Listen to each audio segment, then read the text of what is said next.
Hi, everybody. Welcome to the December 16th, 2016 edition of Colorado Inside Out. I'm your host, Dominic Duzzutti. Thank you very much for joining us. Let's get a quick take on a speaking engagement featuring Breitbart.com editor Milo Yiannopoulos, causing controversy between CU Boulder faculty members and students and Chancellor Phil DeStefano. On Wednesday, professors and their supporters submitted a written request to ban hate speech during the upcoming appearance. Additionally, students have created online petitions asking for the event to be canceled. Panna Cahoon from Westward, is this part of the whole microaggressions things we've been talking about, that it's been kind of out there in the culture for a while, or something different? This is more of the same with a kind of a new, fresh background. Look, people have complained on college campuses forever about Army coming to recruit there, Boeing coming to recruit there, you name it. Sometimes the conservatives complain too. We've had plenty of complaints in Boulder over different people. I have two words for them: Ward Churchill. If you could put up with him as long as you did at University of Colorado, you can certainly put up with this Breitbart speaker. You can petition all you want. That is your free speech right. But the school can also book alternative viewpoints. David Copel from the Independence Institute and DU Law School. What do you think the appropriate response should be at CU to this event? Well, the same as Hercules. Hercules was fighting Antaeus, who drew his strength from Mother Earth, and every time Hercules would throw him to the ground, Antaeus got all his strength back and became even more powerful. And these professional sissy hysterics who are having their own meltdown because Milo's coming, that's exactly what he wants. That's what he draws strength from. There's nobody in the planet who's happier about reading this story, about their little cry session, than Milo himself. And instead, Hercules defeated Antaeus by picking him up, just taking him off the ground, spinning him above his head, and killing him. You don't defeat Milo by getting upset. You can defeat Milo by ignoring him, which would be the best thing, because I think he's a loathsome character and would be well gone from our public life, or by refuting his ideas in a discussion. But every time you go down to the ground and thrash your legs and start kicking and screaming like these losers are, that just makes Milo all the stronger. I think it was pretty cool that with, and I'm just assuming here, that with a speaker with a Greek heritage, that you went with Greek mythology. Well done. Thank you. Well done, David. Eric Sonderman, political analyst, what do you think of what we're hearing from CU? Is this kind of what you would expect? Yeah, that's what I expect. So far, Chancellor DeStefano, I think, is doing the right thing. Patty went with her two words of Ward Churchill. I'll go with my two words: grow up. There are a few more hideous characters out there than this guy Milo. And protest him all you want, but the First Amendment exists not to protect popular speech, it exists to protect unpopular speech. There is no requirement that anyone who doesn't want to hear this guy speak, go and hear him speak. Go have a beer, stay home, write a paper, do whatever it is you want. You don't have to show up. This political correctness on steroids, part of the Trump phenomenon, only a small part, but part of the Trump phenomenon is a backlash to this kind of nonsense. Penfield Tate, attorney at QTAC Rock, also a longtime state lawmaker. What do you think of the reaction up at CU? I think it's appropriate. As reprehensible as this speech is, I think he has a right to make it, and the campus Republicans have a right to have him up there, and if folks want to protest, they ought to do so. This sort of reminds me years ago of the dust-up up there when Alexander Haig went to speak up at CU, and it was an interesting family dynamic because my sister was in the audience cheering him on, and my dad was outside protesting his appearance. So, I think CU's doing the right thing. Let him speak, and I agree with David. Not the killing Aeneas part, but I agree with David. Ignore him, and hopefully he'll go away. It certainly makes sense to me that a proud Tate family tradition would have sides on both ends of that event. It makes sense. With Inauguration Day a little more than a month away, certain Colorado electors are still attempting to keep the presidency away from Donald Trump. A federal judge shot down an injunction from 2 electors challenging whether they were legally bound to cast their votes to match Colorado's results. Meanwhile, Colorado elector Michael Baca has requested a briefing regarding ongoing investigations into ties between Russia and Donald Trump and its alleged role in the 2016 election. Patty, Colorado electors do not go down without a fight. They'll go down to the bitter end.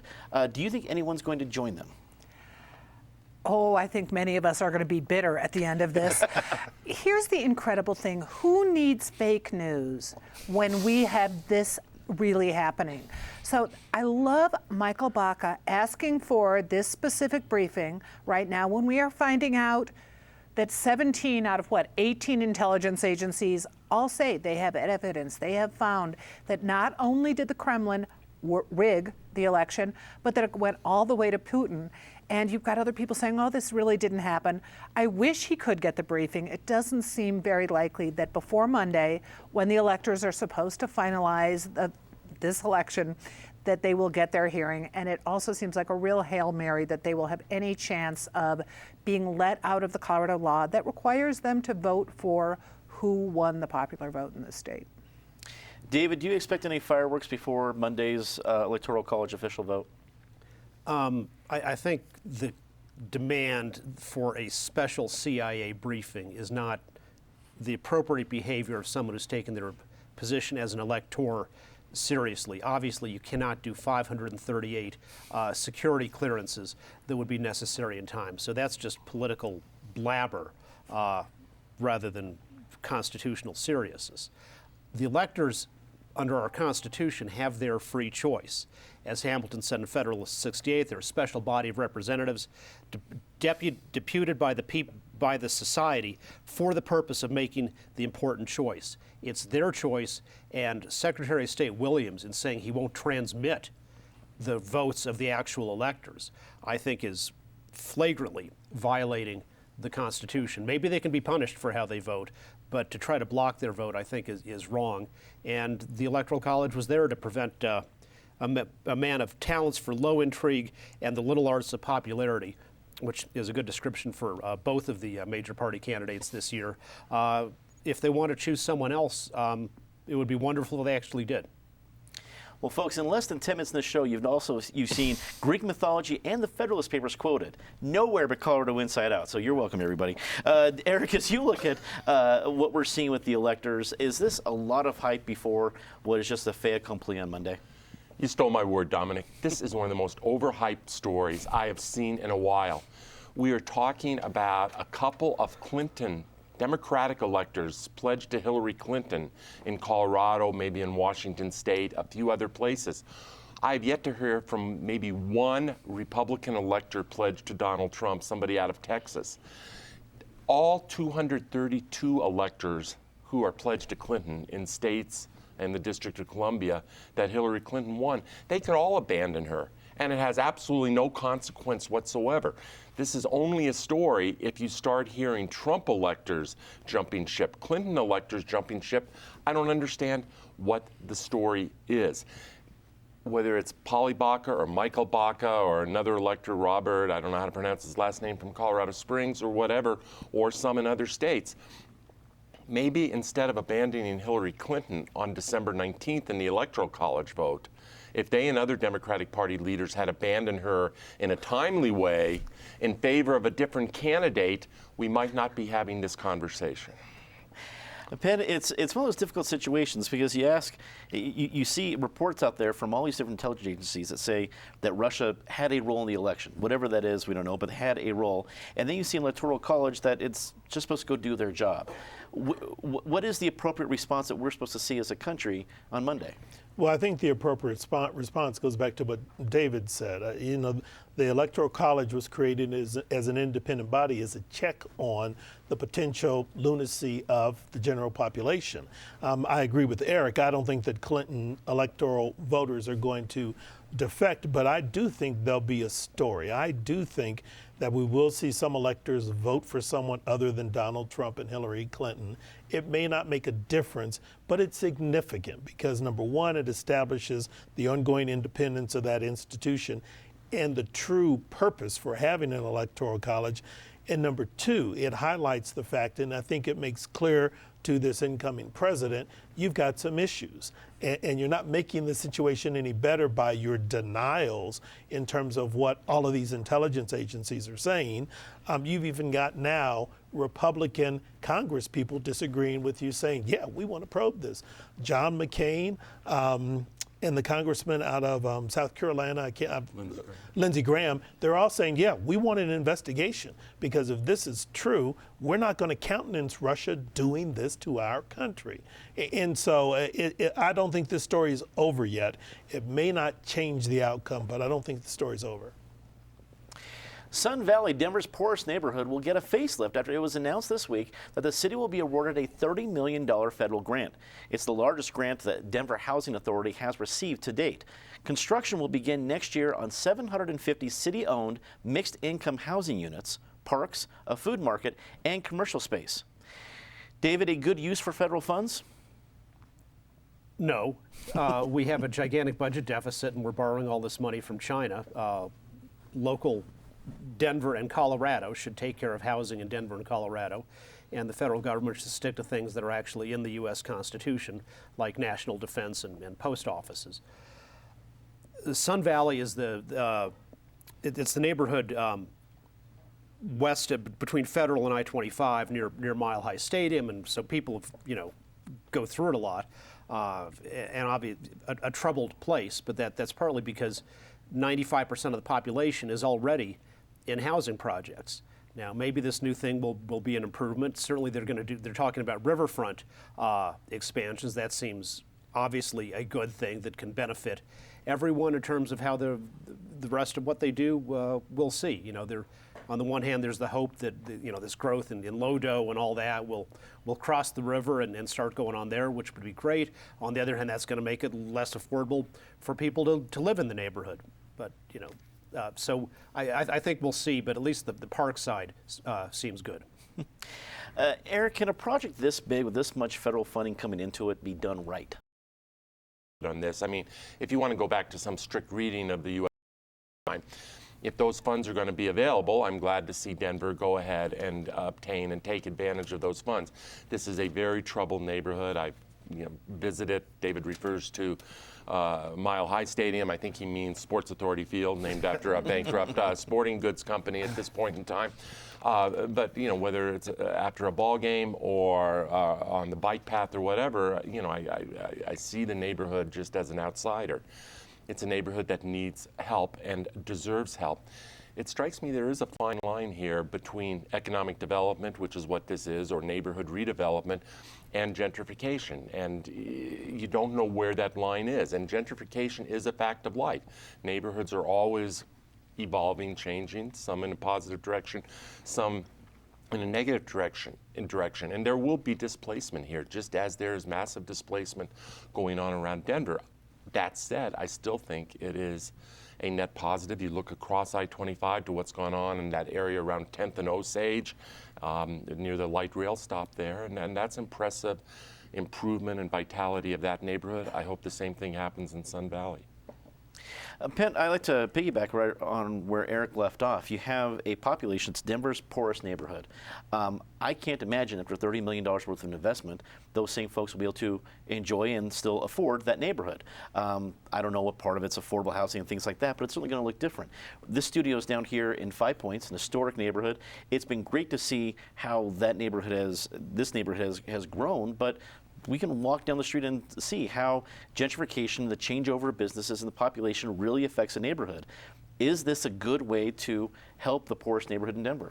I think it is for a couple of reasons. First, remember the grant is to Denver Housing Authority, whose principal mission is to, under state law and federal law, provide housing for people who are below the area median income. So it will be focused on that population. Secondly, remember DHA has a history of doing some of these developments well. When you look at North Lincoln Park, when you look at Curtis Park, DHA has gotten federal grants, whether it's through Hope or Home or something else, and they've been able to redevelop sites and put a number of the residents back on site, because some of this still will be subsidized housing for poor residents. Some of it may be market rate, but they're going to add some amenities with some commercial development also, which is probably badly needed.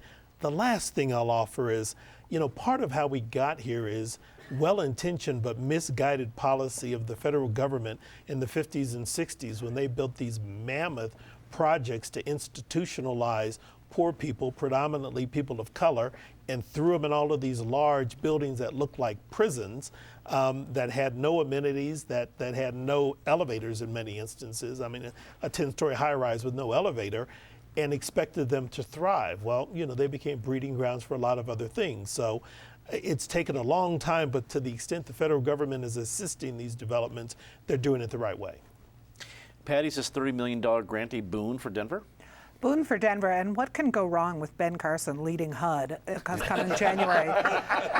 He knows all about this kind of thing. It's fascinating with Sun Valley because what has happened to the Platte River over the last 40 years since the Greenway Foundation came in, and how that part of town has been rejuvenated when in fact no one wanted to live along the Platte, which was just a contaminated cesspool. And so of course you put public housing down there. Now it's an increasingly valuable part of town.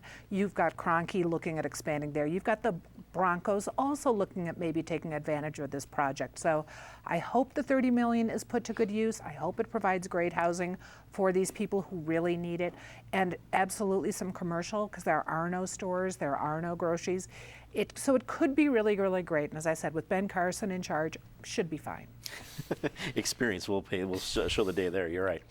In a 3-2 vote on Wednesday, the board of El Paso County's Hanover School District approved a measure allowing teachers to carry concealed guns on campus. The school district's 28 teachers can carry weapons following peace officer standards and training, which will allow this policy to work under current state law. Eric, do you think we're going to see more school districts adopt this policy? Probably not a lot. I actually know Hanover a bit as a young kid. Many, many years ago, growing up in Colorado Springs, I was part of a basketball team. We'd go play other community teams out on the eastern plains of eastern El Paso County. We'd play Hanover. I was like in middle school, and we were playing guys with hair on their chests. We were playing some, this was very rural. I think it's become a little more exurban now. We were playing some people that I would have liked to check those birth certificates. I guess my take on this story is, vintage El Paso County. David will have more to say about it. I'm sure he's studied the issue. Obviously, they'll be certified, but I'm not a big believer that that is the answer to school safety issues, is to arm more people. I found the most interesting part of the story is one of the rationales for why they needed this is the number of grow operations within a 1 or 2 mile proximity to the school, which is telling of what's going on in parts of rural Colorado right now. Pat, Eric brings up a great point that I was thinking about as well, was the rationale given. Because on one end, I saw one report that said, well, some schools could be 20 minutes away from the nearest emergency response. Okay, I can see that rationale. But then saying, well, we're worried about, I believe the line I saw in the report was Cuban marijuana cartels of having crime in our community, and that seemed a little far-fetched. What did you think of the rationale given? I think the rationale was specious at best. It seems bizarre, but I acknowledge that rural Colorado has for years had a drug problem in terms of the manufacture and distribution, whether it's be meth or other drugs. You see a lot of that in rural Colorado. But the fundamental point is, it's not the right solution to tell teachers they should be packing in a schoolhouse. And we have this conversation a lot, but when I keep debating my friends and my respected colleagues at the table, the Second Amendment starts with the phrase, a well-regulated militia. Well-regulated. This is nuts. If you want added security, hire armed guards if you want to, or have police officers there.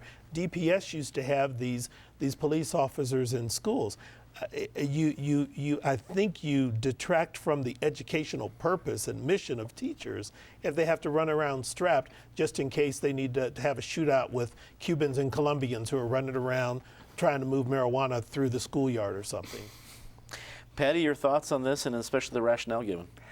Well, maybe I'm missing something, but I don't think Cuban drug growers go into the high school or the grade school to use the science lab to make hash oil. They really don't do a lot in those schools. I would think they would stay away from them. So the argument is really stupid, specious, as Penn said. If in fact they are so strapped in this rural community and they need more security, tax these grow houses, tax the legal warehouses, and get more law enforcement. Have it pay for them. But the argument makes so little sense that you wonder really what the rest of the policies for carrying will carry. David, the floor is yours. Will this catch on? Increasingly, and that's definitely been the trend. Definitely not going to be adopted everywhere, but especially in places where they are a long way from law enforcement response time. 20 minutes or 45 minutes is some of the times I've heard. The school board, I think, handled it in a good way, took a lot of opinion from the public, not only at the hearing, but through online comments. And as it turned out, the community was almost exactly 50-50 among the parents and the teachers and the students at the different grade levels. And they published the comments people had made. The comments I thought that were most interesting, in a way, were of the students who were no. The most common argument they raised is teachers are crazy and I'm afraid of them. But here's the good thing to reassure them. This is the same policy that's been in effect in Utah for most of this century. And in fact, with requiring peace officer standards training, which is the same as to be hired by the Denver Police Department or the El Paso County Sheriff's Office or any other to be a certified law enforcement officer in Colorado. That's the training you get. So they're talking about whoever's going to have this security guard role having that very high level of training. This isn't a day somewhere getting a license. Yeah, no. Utah, however, is just you have a concealed carry permit lawfully. You can carry on public school property, including if you're a teacher. And fortunately, we have not had any crazy teachers in Utah shoot their students. So I think the people who are worried about misbehavior by school employees don't need to worry about that. They can look to Utah as the model. Well, let's get to our favorite part of the show, Disgrace of the Week. As always, Ms. Calhoun, please start us off. I understand that coming up with a solution for homelessness in Denver is very, very tricky, but I'm pretty sure the solution is not for the Denver police to take the blankets from the homeless people while video cameras are going. That video went viral. The police had to issue an apology. The mayor's office had to issue a fact that they say we are not going to do that anymore. Not a good move. David. The Colorado Film Corporate Welfare Board just announced $300,000 to give to Robert F. Kennedy III, who spends half his time in Aspen and half the time on the East Coast. He's going to make a movie about Hunter Thompson. Great topic. But we don't need to give welfare to the Kennedys. They probably know lots of other rich people who can give them money instead. I remember the time when the Kennedys were in favor of expanding welfare for poor people and not to take money from poor people through taxes and give it to Kennedys. Seems like a long time ago. Eric. Oh, so many possibilities this week. You could ask the 500 million Yahoo users out there about a disgrace of the week. I'm going to go a different direction. Aleppo. What we are seeing in Aleppo is a tragedy of our generation. It is heart-rending, heartbreaking to watch. I don't think the U.S. has any good options right now, but that is a function of decisions that were made by this administration 2 and 3 and 4 years ago when they closed up the toolkit of options, created a vacuum, let Vladimir Putin walk into that vacuum, and the citizens of Aleppo and the citizens throughout Syria are paying for those decisions of the U.S. and allies a few years back. It is tragic and despicable. Penn. I don't want to sound like a Cold War warrior, but Russia globally, between Aleppo and the hacking and just some of their behavior. And it's interesting, I've been watching a documentary series beginning with World War II and sort of talking about how Russia became Russia and how the Allies sort of left them hanging in World War II. But there's something disturbing going on with the leadership there, and this new administration better recognize the urgency. Say something nice about somebody. Patty? to return to the homeless topic, but also someone who's doing something about it. Platform has a really great show that is opening tomorrow. North High School students worked and went and did audio tapes and videotapes of homeless people, educating themselves about the issue. So it's opening tomorrow at Platform. David. To follow up Penn's point about the constructively new awareness about the menace of communist tyranny, the people of Taiwan, who have maintained their independence from that tyrannical genocidal regime for many decades, and I'm glad they're doing so, and glad the new president appears to be supportive of their legitimate human right of self-determination. Eric. It's the season of light, and to everyone out there, whatever their religious tradition and religious affiliation, merry, happy, and enjoy. Here.